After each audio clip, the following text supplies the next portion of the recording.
포기할 수 없는 너라는 제목으로 말씀을 좀 생각해 보려고 합니다. 오늘 말씀을 좀 시작할 때 드라마 한 편을 제가 좀 소개를 하면서 말씀을 좀 시작하려고 합니다. 원작은 일본에서 만들어졌는데요. 우리나라에서는 1993년에 영화로 만들어졌고 2006년에는 드라마로 만들어졌습니다. 제목이 101번째 프로포즈입니다. 보신 분들도 계시고 안 보신 분들도 계실 텐데 이 드라마의 이야기는 그렇습니다. 남자 주인공 이름이 달재입니다.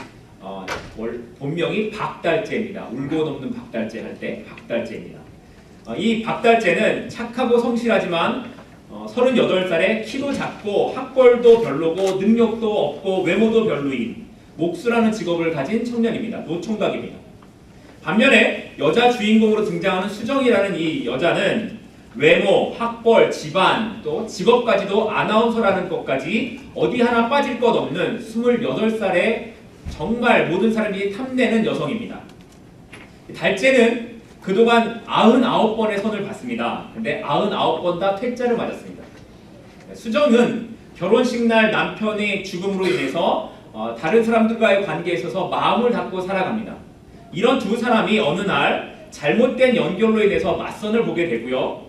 그 맞선을 보는 자리에서 달재가 수정한테 마음을 빼앗깁니다. 그래서 수정한테 한 말을 지키기 위해 방송국에 취직을 하고 그로 인해서 여러 가지 일들을 겪게 되다가 결국에는 이 둘이 진실한 사랑을 하게 된다라는 그런 드라마의 이야기입니다. 사람들은 누구나 포기하지 못하는 포기될 수 없는 것을 한 가지씩은 갖고 산다고 합니다.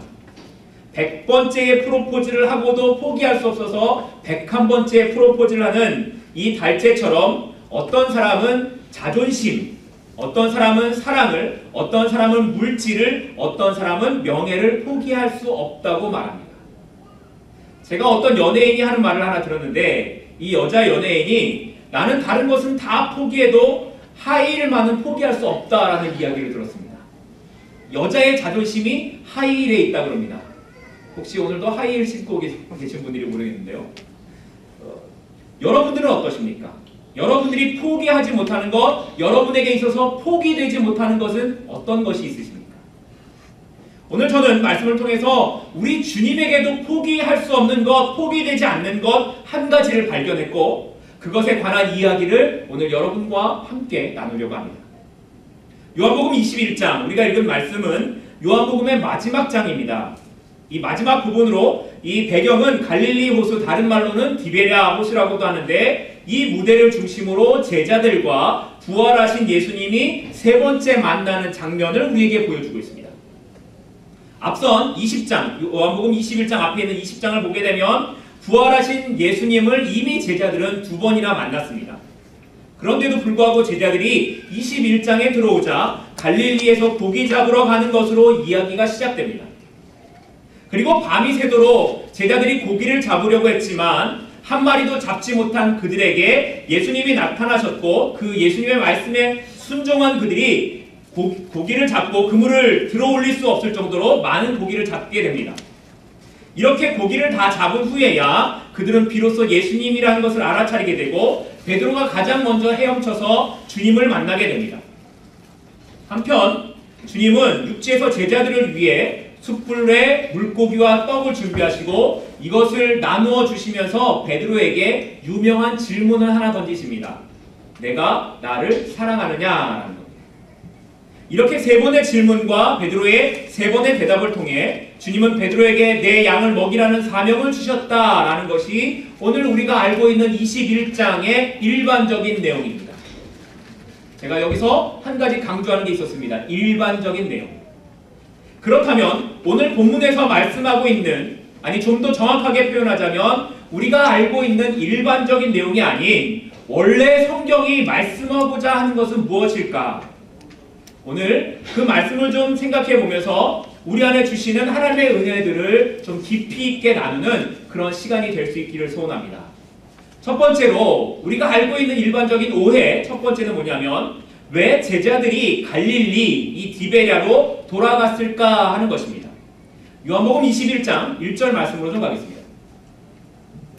그 후에 예수께서 디베랴 호수에서 또 제자들에게 자기를 나타내셨으니 나타내신 일은 이러하니라. 여기에 보게 되면 디베랴 호수라는 장소가 등장을 합니다. 앞에서 말씀드렸지만 이 갈릴리라는 곳은 디베랴 호수가 있었던 지역의 행정적인 이름을 말할 때에 갈릴리라는 지명을 씁니다. 그렇기 때문에 성경에서는 갈릴리 호수라고 하기도 하고 디베랴 호수라고 말하기도 합니다. 이 두 개가 같은 단어, 같은 의미를 갖고 있습니다.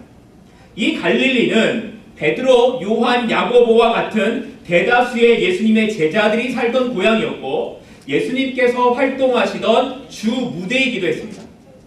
그런데 오늘 말씀을 보게 되면 제자들이 이 갈릴리로 다시 돌아왔다라고 기록하고 있습니다. 그러면 왜 부활하신 주님을 만난 제자들이 갈릴리로 돌아왔을까요? 이것에 대한 일반적인 오해들은 이렇습니다. 제자들이 갈릴리 지역으로 다시 돌아간 것은 그들이 부활하신 주님을 만났음에도 불구하고 그들이 제자의 사명을 버리고 그들의 원래 생업이었던 고기 잡는 것으로 돌아갔다. 그래서 예수님을 버리고 다시 고기 잡는 원래 모습으로 돌아갔다. 이런 것입니다. 그러면 정말 그런 것일까요? 마태복음 26장 32절로 먼저 좀 가도록 하겠습니다. 마태복음 26장 32절은 이렇게 기록합니다. 그러나 내가 살아난 후에 너희보다 먼저 갈릴리로 가리라. 또 마태복음 28장 7절입니다. 또 빨리 가서 그의 제자들에게 이르되 그가 죽은 자 가운데서 살아나셨고 너희보다 먼저 갈릴리로 가시나니 거기서 너희가 배우리라 하라. 보라 내가 너희에게 일렀느니라 하거늘. 여기 보게 되면 두 군데 다 갈릴리라는 장소가 등장을 합니다. 마태복음 26장에서 말씀하시는 내가 살아난 후에 너희보다 먼저 갈릴리로 가리라 하는 주님의 말씀은 십자가에 달리시기 전에 예수님께서 제자들에게 내가 다시 살아나게 될 텐데 그때에 갈릴리로 너희보다 먼저 가 있을 거야를 말씀하시는 겁니다. 28장에서 갈릴리로 가신다라는 것은 이제 부활하신 주님을 만난 이 사람들에게 예수님께서 내가 갈릴리로 갈 거니까 너희들도 갈릴리로 와라 라는 의미에서 갈릴리로 가라고 말씀하고 있는 것입니다. 그렇다면 여기에서 우리가 볼 수 있듯이 제자들이 갈릴리로 돌아갔다라는 것은 그들의 예전의 삶으로 돌아가기 위해서 주님을 버리고 간 것이 아니라 제자들보다 갈릴리에 먼저 가 계시겠다고 그들을 기다리겠다고 말씀하신 주님의 약속에 따른 것이었습니다. 예수님께서 제자들에게 갈릴리로 가라고 말씀하신 것은 대다수의 제자들의 고향이자 처음으로 주님을 만나고 처음으로 제자들이 부름을 받은 곳이었기 때문에 주님은 그곳에서 뭔가를 하고 싶으셨기 때문이었습니다. 주님은 그 갈릴리에서 제자들을 다시 만나시면서 처음에 그들을 부르셨던 그 사건을 기억나게 하시고 그렇게 하기 위한 어떤 의도를 가지고 지금 제자들에게 갈릴리로 가라고 말씀하셨던 것입니다. 이 부분에 대한 내용은 조금 더 나중에 살펴보도록 하겠습니다. 아무튼 이렇게 갈릴리로 돌아온 제자들이 예수님을 기다립니다. 그런데 기다리는데 예수님이 오지 않으십니다. 그러자 베드로가 하는 말이 나는 고기나 잡으러 가야겠다 이렇게 말합니다. 그리고 이 말에 다른 제자들이 그래 나도 갈게 그리고 함께 따라 나섭니다. 그리고 제자들이 고기 잡으러 밤새도록 그물을 던졌지만 한 마리도 잡지를 못합니다. 그들은 이미 20장에서 부활하신 주님을 두 번이나 만났습니다. 심지어 도마는 예수님의 손과 허리에 손을 넣어서 만져보기까지 했습니다. 그런데 지금 그들이 갈릴리에 가서 한 것은 주님을 기다리기보다 자신들이 하고 싶은 것을 찾아서 일어나는 모습을 보여주고 있습니다. 심지어 제자들은 예수님의 음성을 듣고도 그분이 예수님이신지조차 알지를 못합니다. 요한복음 21장 4절 말씀으로 좀 가겠습니다. 날이 새어갈 때에 예수께서 바닷가에 서셨으나 제자들이 예수이신 줄 알지 못하는지라. 이 말씀이 우리말 성경으로는 잘 번역되지 않는 부분입니다. 그런데 이거를 원래 헬라어 성경 원문을 번역하면 이렇게 됩니다. 그러나 이미 아침이 왔고 예수님께서는 바닷가에 서셨습니다. 그러나 제자들은 예수님이신 줄 알지 못했습니다. 여기에 어떤 차이가 있다는 것을 느끼십니까? 이 차이가 왜 중요하냐면 우리말 성경, 지금 여러분들이 갖고 계신 성경에는 날이 새어갈 때라고 해서 얼마나 날이 밝았는지에 대한 명확한 차이가 드러나고 있지 않지만 원래 헬라어 성경의 원문을 보게 되면 이미 아침이 되었다라고 기록함으로써 충분히 제자들에게 자, 오른편에 그물을 던져라 라고 말씀하신 분이 누가 그렇게 말씀하셨는지를 제자들이 알 수 있는 시간이었음을 보여주고 있는 것입니다. 또 8절 말씀을 보게 되면 그 거리가 육지에서부터 약 50간쯤 되었다라고 하는데 이 50간이라는 거리가 오늘날로 바꿔서 말하면 약 90m 정도 됩니다. 예수님과 제자들이 3년을 같이 살았습니다. 3년을 같이 살았다고 하면 90m 정도 떨어져 있던 분이 누구신지 알 수 있었고, 아니 그 음성을 들어도 그분이 누구신지 충분히 알 수 있어야 했습니다. 날이 밝아서 이미 환하게 보여지는 상황에서 제자들이 주님을 알지 못했던 이유가 어디에 있었을까요? 이유는 그들의 관심이 고기 잡는 것에만 있었기 때문입니다. 그들이 부활하신 주님을 받고 만졌고 또 주님의 말씀대로 갈릴리까지 오기는 했지만 그들이 주님이 아닌 자신의 생각을 따라 고기를 잡겠다고 일어섰습니다. 그리고 이것은 그들은 나타나지 않는 주님을 기다리는 것, 그들의 불안한 미래보다는 현실의 상황을 먼저 생각하는 쪽으로 가고 있었다라는 것입니다. 더 이상 그들에게 관심은 주님이 아니라 고기 자체만을 보는 데 있었고, 그래서 심지어 주님이 오셨음에도 불구하고 주님의 말씀이 있었음에도 불구하고 그들은 주님을 알지 못하고 오직 고기 잡는 것에만 집중하고 있었다는 것입니다. 제가 말씀을 묵상하면서 이게 오늘 우리의 모습이지 않을까 하는 생각을 해봤습니다. 우리가 하나님을 만났습니다. 어떤 분들은 하나님의 은혜를 놀랍게 경험했습니다.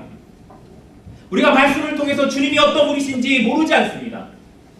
그런데 기다리지 못합니다. 나의 삶에 일어나는 어떤 문제들을 보면서 내가 지금 뭔가를 해야 되는데, 뭔가 일어나야 되는데, 지금 뭔가 당장에 뭔가 해결돼야 될 부분이 있는데, 그래서 우리는 우리의 생각대로 일어나서 가겠다고 해보겠다고 하는 것입니다. 그리고는 심지어 우리에게 주님의 말씀이 들려도 그 주님이 말씀하신 것을 들어도 주님이신지 알지 못하는, 아니 아예 주님은 관심 밖에 두고 내가 하고 싶은 거 그 일에만 온 마음과 생각을 빼앗긴 모습으로 그렇게 살아가고 있지는 않으십니까? 여러분의 관심이 어디에 있으십니까? 오늘 왜 내가 주님의 말씀을 듣지 못하고, 오늘 왜 나의 삶의 모습에서 그물을 던져도 항상 실패하는 이런 삶의 모습으로 살아가고 계십니까? 우리의 관심이 주님께 있지 않기 때문에 그렇습니다. 그렇다면 이제 다시 주님을 보셔야 하지 않겠습니까? 그 주님을 만나고 그 주님의 사랑을 다시 경험하셔야 되지 않겠습니까? 오늘 주님께서 그 질문을 여러분에게 던지고 계시는 것입니다. 두 번째 오해를 좀 살펴보겠습니다. 두 번째 오해는 예수님의 말씀에 순종하면 정말 많은 물고기를 잡는가 하는 것입니다. 요한복음 21장 6절 말씀으로 좀 가겠습니다. 이르시되 그물을 배 오른편에 던지라, 그리하면 잡으리라 하시니 이에 던졌더니 물고기가 많아 그물을 들 수 없더라. 또 이와 비슷한 말씀이 있는데요. 누가복음 5장 5절부터 6절까지 말씀입니다. 시몬이 대답하여 이르되 선생님, 우리들이 밤이 새도록 수고하였으되 잡은 것이 없지만은 말씀에 의지하여 내가 그물을 내리리이다 하고 그렇게 하니 고기를 잡은 것이 심히 많아 그물이 찢어지는지라. 제가 이 두 구절을 가지고 이렇게 설교할 수 있습니다. 여러분, 예수님의 말씀대로 사셔야 됩니다. 말씀대로 순종했더니 보십시오. 이렇게 많은 물고기를 잡지 않았습니까? 자신의 힘으로는 한 마리도 잡지 못했는데 말씀에 순종했더니 이렇게 많이 잡았습니다. 그러니 우리도 말씀에 순종하면 하나님께서 이렇게 그물이 찢어지는 축복을 우리에게 주실 것입니다. 그러면 아멘 합니다. 다른 데서는 다. 물론 맞는 말씀입니다. 말씀에 순종하면 하나님이 하나님의 계획 가운데에 우리의 길을 인도하십니다. 그리고 말씀대로 살아야 한다는 것은 제가 어떤 것에도 이의를 제기할 수 없습니다. 그런데 중요한 것은 오늘 본문에 쓰여지고 있는 이 말씀이 그렇게 우리가 하나님의 말씀에 순종하면 하나님께서 우리에게 물질의 축복을 주신다라는 것을 이야기하고 있는데 쓰여지지 않다라는 것입니다. 만약에 이렇게 많은 고기를 잡은 것이 제자들을 축복하기 위한 것이었다면, 좀 더 정확하게 표현해서 물질의 축복을 받기 위한 것이었다면, 제자들은 찢어지게 많은 고기를 잡았을 때에 이것을 다 팔아서 잘 먹고 잘 살았다라는 것이 성경에 기록되어야 됩니다. 그런데 제자들이 이 이후에 어떤 삶을 사는지 아십니까? 마가복음, 누가복음에도 그렇고 이 요한복음에도 그렇습니다. 그들은 잡은 것을 다 버리고 예수님을 따라 나섭니다. 153마리 찢어지게 많은 물고기, 그것들을 다 버리고 예수님을 따라 나섭니다. 아니, 그것뿐만 아니라 그들이 지금까지 생업으로 삼았던 배와 그물과 모든 것들을 다 버리고 예수님을 따라 나섭니다. 포인트는 여기에 있습니다. 그러면 다시 한번 생각해 보십시오. 제자들이 물고기를 많이 잡은 것이 우리가 듣던 대로 물질에 대한 축복을 이야기하고 있는 것입니다. 제자들은 이렇게 많이 잡고서야, 오늘 요한복음에 나타난 이 모습을 보게 되면 제자들은 이렇게 예수님의 말씀대로 물고기를 많이 잡고서야 그 말씀을 하신 분이 예수님이다라는 것을 깨닫게 됩니다. 왜 그랬을까요? 처음에 예수님께서 오른편에 그물을 던져라 그랬을 때는 예수님이라는 걸 몰랐다가 왜 많이 잡은 다음에야 비로소 예수님이라는 것을 알았을까요? 이것을 아시려면 누가복음 5장으로 가야 됩니다. 누가복음 5장을 보시게 되면 예수님께서 베드로, 야고보, 요한을 제자로 삼으시는 장면이 나옵니다. 그런데 그 장면이 오늘 요한복음에 나타난 내용과 거의 일치합니다. 밤이 새도록 한 마리도 잡지 못했습니다. 베드로가 밤이 새도록 한 마리도 물고기를 잡지 못했는데 예수님의 말씀대로 깊은 데로 가서 그물을 던졌더니 찢어질 정도로 많은 고기를 잡았습니다. 그리고 그곳에는 요한도 함께 있었고 야고보도 있었습니다. 그리고 그 이후에 예수님을 따라 그들이 제자가 되었다는 내용이 누가복음 5장에 나오는 내용입니다. 그러니까 지금 이것을 기억한 요한이 물고기를 잡고 난 뒤에 지금 잡으면서 이렇게 많은 물고기를 잡았던 그 순간과 처음에 자신들을 부르셨던 주님의 그 상황이 오버랩되면서 야, 이거 주님이었구나 라는 것을 깨달아 알게 되는 겁니다. 그래서 주님이야 라고 외치는 거예요. 그러니까 이 모든 상황들은 예수님께서 제자들을 다시 부르시기 위해서 준비하신 연출된 상황이었던 겁니다. 다시 말하자면 제자들이 고기를 한 마리도 잡지 못한 것이 우연이 아니다라는 겁니다. 이 모든 상황들은 예수님께서 처음에 만났던 그 상황들을 그대로 보여주시기 위하여서 만들어 놓으신 주님의 계획이었던 겁니다. 우리가 뭔가를 열심히 합니다. 최선을 다해서 노력합니다. 밤이 새도록 일합니다. 최선을 다하고 수고하고 땀을 흘립니다. 그런데 한 마리도 잡지 못합니다. 내 뜻대로 내가 원하는 대로 뭔가 이루어지지 않습니다. 왜요? 우연일까요? 아니요. 우연이 아닙니다. 우리의 삶 가운데에 주님이 말씀하시는 것이 있습니다. 너의 수고로 뭔가 되지 않는다라는 겁니다. 오늘 본문을 통해서 우연이 아니라 이것은 하나님의 계획 안에 우리의 삶의 모든 부분들이 하나님의 계획 안에 있음을 지금 말씀하고 계시는 것입니다. 주님의 계획은 여기서 끝나지 않고 이제 예수님을 만나기 위해 해안으로 뛰어 올라온 베드로에게 계속 이어져 갑니다. 베드로는 육지에 계신 분이 예수님이라는 말에 가장 먼저 바다에 뛰어들어서 헤엄을 칩니다. 그리고 주님을 만나기 위해 달려 올라갑니다. 그런데 그곳에서 주님이 보여주신 한 장면은 숯불을 피워놓고 그 위에 생선을 구우며 떡을 준비하고 계신 모습이었습니다. 그리고 이 모습을 보면서 베드로는 예수님이 잡히시던 그날에 자기가 예수님을 모른다고 부인했던 그 장면이 기억나지 않을 수가 없었습니다. 대제사장 집 앞에서 사람들과 함께 불을 피워놓고 앉았을 때에 여종이 베드로에게 묻습니다. 네가 저 예수와 같이 다니던 자가 아니냐? 그랬더니 베드로가 나는 그를 알지 못한다고 부인했던 그 장면이 기억나도록 주님은 지금 두 번째 연출을 하고 계시는 것입니다. 그렇다면 주님께서는 왜 이렇게 똑같은 상황을 반복해서 만들어 놓고 가실까요? 그것은 제자들에게 회복이 필요하다는 것을 아셨기 때문이었습니다. 예수님을 위해서라면 뭐든지 하겠다고 자신했고 예수님의 좌우편에 내가 먼저 앉겠다라고 큰 소리 쳤습니다. 그런데 그 제자들은 예수님이 잡히시자 자기가 살기 위해 다 흩어지고 말았습니다. 제자들은 부활하신 주님을 만났지만 그렇기에 자신이 없었던 겁니다.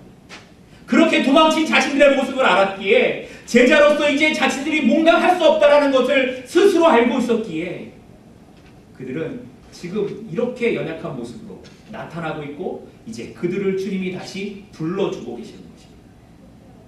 특별히 베드로가 더욱 그랬습니다. 그에게 얼마나 대단한 열심이 있었습니까? 그는 어떤 제자보다 우선시되었고 주님이 가시는 곳이라면 내가 어디든지 함께 가겠다고 큰 소리를 쳤습니다. 진짜로 그는 예수님을 잡으러 왔던 대제사장의 그 종의 귀를 칼로 베기까지 했던 열심이 그 베드로에게 있었습니다. 그런데 그랬던 그가 3번이나 주님을 부인했습니다. 이런 상태에 있는 제자들을 주님은 그대로 사용하실 수가 없었던 것입니다. 아니, 지금 주님의 찾아오심은 내가 절대로 너희를 포기할 수 없다는 주님의 강한 의지를 보여주고 계시는 것입니다. 그렇게 지금 이들에게 필요한 것은 뭔가 이 일을 해야 된다는 사명이 아니라 회복되어지고 그들 안에 식어진 주님의 사랑의 회복이 먼저 필요하다는 것을 주님이 아셨기에 내가 너희를 부르러 왔다고 말씀하시는 그 주님의 음성을 이렇게 여러 가지 상황들을 반복하시면서 보여주고 계시는 것이었습니다. 여기 어디에도 제자들을 원망하거나 왜 그랬냐고 네가 왜 그랬냐고 책망하시는 주님의 모습이 없습니다. 아무런 말도 없이 다시 찾아오셔서 나는 여전히 너희들과 함께 있다고 내가 너희와 처음 만났던 그 주님이라고 지금 보여주고 계시는 것입니다. 오늘 우리의 삶에 아직까지 주님을 알지 못하는 분이 계십니까? 아직 주님이 어떤 분인지 알지 못하고 그 주님의 사랑이 어떤 것인지 알지 못하는 분이 계십니까? 아니, 내가 주님의 사랑을 이전에 알았지만 내가 이전에 주님의 사랑을 깊이 경험했지만 지금 주님을 떠나서 내가 어떻게 살아가야 될지를 알지 못하고 헤매는 모습이 혹시 여러분 가운데 있지는 않으십니까? 망설이면서 주님 앞에 더 가까이 나아가지는 못하는 그런 모습이 혹시 우리에게 있지는 않으십니까? 그렇다면 이 시간 제자들을 찾아오셔서 내가 여전히 너희들을 사랑한다고 말씀하시는 그 주님 앞으로 나아가시는 저와 여러분들이 될 수 있기를 바랍니다. 아멘. 주님은 우리가 언제 어디서 무엇을 하든지 우리가 어떤 모습이든지 그것과 우리 상관없이 변함없이 우리를 사랑하시고 우리와 함께 계시는 분이십니다. 그래서 주님 우리 가운데 말씀하십니다. 나는 절대로 너를 포기할 수 없어. 나는 절대로 너를 포기할 수 없어. 오늘 그 주님을 여러분의 마음에 모시겠다고 고백하면 그는 미쁘시고 의로우사 우리의 모든 죄를 기억조차 하지 않고 깨끗하게 씻어주시겠다고 말씀하십니다. 오늘 그 주님을 만나시길 바랍니다. 오늘 그 주님의 은혜를 경험하시는 저와 여러분들이 될 수 있기를 소원합니다. 3번째 오해는 왜 주님은 내가 나를 사랑하느냐고 베드로에게 3번이나 물으셨을까 하는 부분. 이렇게 숯불을 피우고 물고기와 떡을 준비하던 주님이 예수님께서 베드로에게 이렇게 질문하십니다. 요한복음 21장 15절 말씀입니다. 그들이 조각 먹은 후에 예수께서 시몬 베드로에게 이르시되 요한의 아들 시몬아 내가 이 사람들보다 나를 더 사랑하느냐 하시니 예수님께서는 이 질문을 3번을 하십니다. 그리고 베드로는 이 질문에 대해 3번을 대답합니다. 내가 주를 사랑하는 줄 주께서 아십니다. 내가 주를 사랑하는 줄 주께서 아십니다. 우리는 이 말씀에 대해서 이렇게 들었던 경험이 한 번쯤은 있으실 겁니다. 예수님께서 첫 번째, 두 번째 사랑이라는 말은 아가페, 원래 원어로는 아가파오인데 이 아가파오로 질문하셨고 마지막 3번째는 필레오로 물으셨다.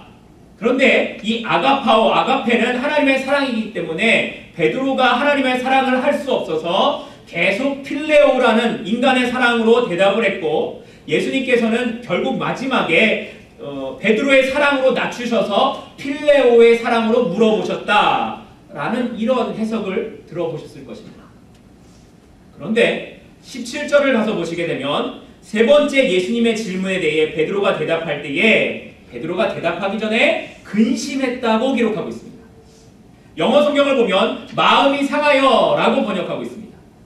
마음이 상할 정도로 베드로가 근심을 한 다음에야 주께서 나를 사랑하는 줄 아십니다 라고 말하고 있는 것입니다. 이렇게 앞서 말씀드린 대로 해석을 한다고 하면 베드로의 사랑으로 낮춰서 말씀하셨을 때에 필레오라는 베드로의 사랑으로 낮춰서 말씀하셨을 때 베드로는 자신있게 대답을 했어야 됩니다. 그렇습니다 주님, 내가 필레오의 사랑으로 인간의 사랑으로 주님 사랑합니다 라고 자신있게 대답을 했어야 됩니다. 그런데 베드로는 오히려 근심하면서 대답을 합니다. 말이 되지 않죠. 또 한 가지 중요한 것은 사도 요한이 요한복음을 썼는데 사도 요한은 사랑이라는 단어를 쓸 때 아가페, 아가파오와 필레오를 따로 구분해서 쓰지 않았습니다. 하나님의 사랑을 말할 때 어떤 때는 필레오를 쓰기도 하고 또 어떤 때는 아가파오를 쓰기도 합니다. 또 사도 요한뿐만 아니라 성경의 많은 부분에 있어서 하나님의 사랑을 이야기할 때 이것 오늘까지 말씀을 전하시기 그러니까 예수님께서 아가페, 아가파오로 물으셨을 때에 필레오로 대답했다, 필레오로 다시 물으셨다 이렇게 해석하는 것은 이거는 올바른 해석이 되지 않습니다. 그렇다면 이렇게 주님께서 세 번이나 반복해서 물으신 것은 어떤 의미가 있기에 그러셨을까? 먼저 제가 이것을 보기 전에 오늘은 여러분이 갖고 계신 성경을 좀 보려고 합니다. 여러분들이 요한복음 21장 15절을 한번 펴십시오. 요한복음 21장 15절. 제가 여러분이 갖고 계신 성경이 좋은 성경인지 그냥 좀 그런 성경인지를 좀 보려고 합니다. 요한복음 21장 15절을 보십시오. 요한복음 21장 15절을 보시면 그들이 두 번 먹은 후에 예수께서 시몬 베드로에게 이르시되 요한의 아들 시몬아 내가 이 사람들이라고 할 때 이 사자 위에 어떤 숫자가 쓰여져 계십니까? 성경에? 예, 그 성경을 갖고 계시면 맨 밑으로 내려와서 보십시오. 그 숫자에 뭐라고 쓰여 있습니까? 또는 것들보다. 이걸 갖고 계신 성경은 좋은 성경입니다. 만약에 이게 없으시면 좀 그런 성경입니다. 왜 그런지 제가 말씀을 드리겠습니다. 이 사람들보다 라고 하고 있는 이 단어는 원래 헬라어로 투톤이라는 단어를 쓰는데 이 투톤이라는 단어는 사물을 가리킬 때에 쓰기도 하고 사람을 가리킬 때에 쓰기도 하는 단어입니다. 그래서 좋은 성경은 이것이 꼭 사람만이 아니라 사물이기도 하기 때문에 밑에다 각주로 달아서 또는 것들보다 라고 설명을 해주고 있는 것입니다. 예수님께서는 이 투톤이라는 헬라어를 잘 알고 계셨습니다. 그래서 투톤이라는 단어의 특성을 이용해서 베드로가 잡아온 물고기, 그물, 배 이런 것들보다 나를 더 사랑하느냐라고 물으시면서 또한 동시에 여기에 있는 다른 사람들보다 나를 더 사랑하냐고 묻고 계신 겁니다. 그러니까 베드로에게 있었던 어떤 것들보다 네가 나를 더 사랑하냐고 물으시는 주님의 물음이 바로 여기에 담겨져 있는 것입니다. 앞에서 말씀드렸던 것처럼 베드로가 3번 부인한 것에 대해 주님은 똑같은 방법으로 베드로에게 3번 물으셨습니다. 그리고 이렇게 반복해서 3번을 묻자 베드로는 자신이 생각했던 3번의 부인되었던 모습이 떠오르게 됩니다. 그는 마음속에 이것이 늘 짐으로 자리 잡고 있었을 것입니다. 그게 베드로에게 쓴뿌리가 되었습니다. 주님께서는 베드로에게 어떤 사명을 말씀하시기 전에 이것이 회복되어야 함을 알고 계셨습니다. 베드로에게 여전히 그 쓴뿌리가 남아서 앞으로 주어질 사명을 감당하는데 걸림이 되지 않도록 내가 주님을 사랑한다고, 내가 주님을 사랑한다고, 내가 주님을 사랑한다는 말을 스스로 하도록 말씀하고 계시는 것입니다. 더군다나 베드로가 예수님을 모른다고 부인했던 장면이 여러 사람들 앞에서 모른다고 부인했었기에 지금 예수님은 여러 제자들이 있는 자리 앞에서 베드로에게 묻고 계신 것입니다. 네가 나를 정말 사랑하냐? 그리고 베드로는 여러 사람 앞에서 똑같은 방법으로 내가 주님을 사랑하는 줄 주님이 아십니다 라고 대답하게 하신 것입니다.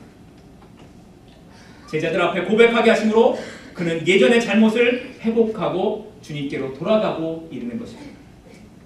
그리고 이렇게 회복시키시는 목적이 내 양을 먹이는 것에 있음을 더불어 주님은 말씀하고 계신 것이었습니다. 그런데 이 말을 하고 있는, 이 대답을 하고 있는 베드로의 마음이 어땠을까요? 처절하게 무너진 마음이 아니었을까요? 정말 대답을 하면서도 어떻게 할 바를 모르는 가슴이 찢어지는 그런 마음이 아니었을까요? 주님이 물으실 때 몰라서 물으신 것이 아니라는 것을 베드로가 잘 알고 있었을 것입니다. 베드로는요, 지금 이 상황이 오기 전에는 그는 자신이 다 할 수 있을 거라고 생각했습니다. 다 잘할 수 있을 줄 알았습니다. 심지어 예수님을 지키는 것도 주님, 내가 그렇게 못하도록 막겠습니다. 내가 지키겠습니다. 라고 자신했던 사람입니다. 그런데 철저하게 무너졌고 자신의 힘으로는 더 이상 아무것도 안 되는구나 하는 것을 지금 이 자리에서 느끼고 있는 것입니다. 주님은 이렇게 베드로에게 네가 할 수 있는 게 아니다라는 것을 알려주고 계십니다. 네가 열심을 낸다고 하는 것이 아니라 내 사랑이 너를 가능하게 하고 내 사랑이 너를 세워주는 것이라고 주님이 말씀하고 계시는 것입니다. 그래서 우리는 그 사랑에 그냥 반응하면 되는 겁니다. 주님이 그것을 이야기하십니다. 너는 그냥 내 사랑에 반응하면 되는 거야. 그게 내 양을 먹이는 거야 라고 이렇게 말씀하십니다. 오늘날 많은 성도들이 자신이 뭔가를 하겠다고 합니다. 내가 선교지에 가서 뭘 하고 내가 열심히 봉사하고 내가 열심히 전도하고 내가 수고하고 헌신하고 하나님 내가 이렇게 합니다. 나에게 이런 노력이 있습니다. 나에게 이런 열정이 있습니다. 내가 이만큼 하나님을 위해서 할 수 있습니다 라고 합니다. 그런데 베드로에게 얼마나 대단한 열심이 있었습니까? 그런데 그 열심이 더 큰 힘, 로마 군대의 힘이라는 것을 만나자 예수님을 부인하는 것으로 돌아서 버리고 맙니다. 그런데 지금 예수님을 만난 이후에 예수님의 사랑을 알게 된 이후에 베드로, 그는 그 사랑의 깊이를 경험하고 그 사랑의 반응으로 남은 생을 살아갑니다. 그리고 이제 십자가에 거꾸로 매달려 죽게 되는 그 큰 힘 앞에서도 그는 무너지지 않는 믿음의 길을 걸어가게 됩니다. 오늘 우리 가운데 말씀하시는 주님의 음성은 네가 무슨 열심을 내려고 하니? 이게 아닙니다. 나를 위해서 뭔가 수고를 하고 뭔가 좀 더 큰 일을 하고 좀 더 큰 프로젝트를 만들어서 하나님 내가 이만큼 했습니다를 보여주지 말라라는 겁니다. 우리의 힘으로 뭔가를 하겠습니까? 우리의 힘으로 열심을 내겠습니까? 그래서 우리의 열심이 다하면 우리는 지치고 낭망하고 좌절하고 맙니다. 오늘날 많은 성도들이 열심을 다해 자기의 힘으로 뭔가를 해보려고 하지만 그렇기에 그 힘이 다하면 그 자리에서 멀어지고 오히려 뒤로 물러가는 모습들을 많이 발견하게 됩니다. 오늘 주님이 우리 가운데 말씀하시는 것은 그게 아니라는 거예요. 주님이 오늘 우리에게 물으시는 것은 내가 나를 이것들보다 그 어떤 것들보다 이 사람들보다 나를 더 사랑하느냐라는 것입니다. 여러분은 어떻게 이 질문에 대답하시겠습니까? 주님께서 오늘 여러분에게 묻고 계신 이 질문, 내가 나를 이것들보다, 너의 가정보다, 너의 자녀들보다, 너의 사업보다, 너의 직장보다, 네 주변에 있는 어떤 것들보다 나를 더 사랑하냐고 물으시는 이 주님의 질문 앞에 여러분은 어떻게 대답하시겠습니까? 이제 3주 후면 사랑 나눔 축제가 있습니다. 저는 이것이 우리 교회에서 벌이는 어떤 큰 프로젝트가 되지 않았으면 합니다. 단지 사람들을 모아서 더 큰 교회를 만들기 위해서 이렇게 했더니 우리 교회가 부흥했다, 그런 자랑거리를 삼기 위한 행사가 되지 않기를 기도합니다. 저는 이 사랑 나눔 축제가 주님께서 물으시는 질문, 내가 이 사람들보다 나를 더 사랑하느냐 라는 이 질문에 대한 답으로 표현되는 시간이 되기를 원합니다. 아멘. 주님, 내가 주님을 사랑합니다. 그래서 주님이 기뻐하시는 한 영혼을 위한 자리로 이 시간을 주님께 드리겠습니다. 그 한 영혼을 위한 자리로 나의 것을 나누고 베풀고 기도하겠습니다. 이 결단의 고백이 오늘 저와 여러분 가운데 있어서 이번에 준비하는 모든 것들이 우리의 사랑의 표현으로 하나님께 드려지기를 간절히 소원합니다. 이제 말씀을 맺으려고 합니다. 주님은 우리를 포기하실 수 없습니다. 주님은 모든 것을 다 버려서 모든 것을 다 주셔서 우리 가운데 찾아오셨기에 우리를 포기하실 수 없습니다. 그렇다면 여러분은 오늘 포기하지 않는 그 주님 앞에 어떻게 반응하시겠습니까? 우리가 그 주님 앞에서 주님 사랑합니다. 주님 사랑합니다. 내가 그 어떤 것보다 주님 사랑합니다. 그 사랑으로 나의 평생을 주님과 함께 살아가겠습니다. 그런 고백이 오늘 저와 여러분 가운데 있기를 주님의 이름으로 소원합니다. 기도하시겠습니다.